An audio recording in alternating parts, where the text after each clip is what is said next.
Anthologie philosophique. L'homme,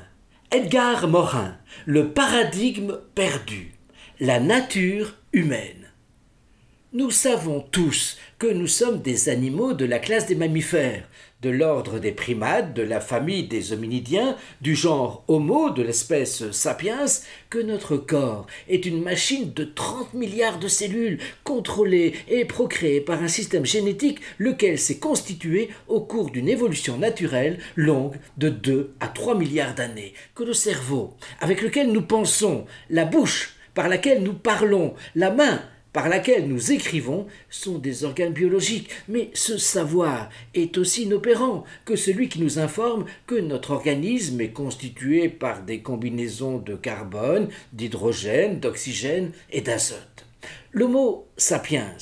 est beaucoup plus porté à l'excès que ses prédécesseurs, et son règne correspond à un débordement de l'onérisme, de l'érose, de l'affectivité, de la violence. C'est un être d'une affectivité intense et instable, qui sourit, rit, pleure, un être anxieux et angoissé, un être jouisseur, ivre, extatique, violent, furieux, aimant, un être envahi par l'imaginaire, un être qui sait la mort et ne peut y croire, un être qui sécrète le mythe et la magie, un être possédé par les esprits et les dieux, un être qui se nourrit d'illusions et de chimères, un être subjectif dont les rapports avec le monde sont toujours incertains, un être soumis à l'erreur, à l'errance, un être lubrique qui produit du désordre. Et comme nous appelons folie la conjonction de l'illusion et de la démesure, de l'instabilité, de l'incertitude entre réel et imaginaire,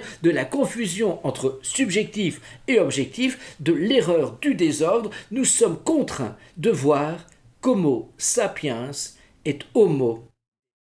Tout animal doué de cet art démentiel aurait sans doute été impitoyablement éliminé par la sélection darwinienne. Pour le biologiste, il est inconcevable qu'un animal si mal ajusté ait pu non seulement survivre, mais encore accomplir dans l'univers hostile et le froid des glaciations des progrès techniques, intellectuels et sociaux décisifs.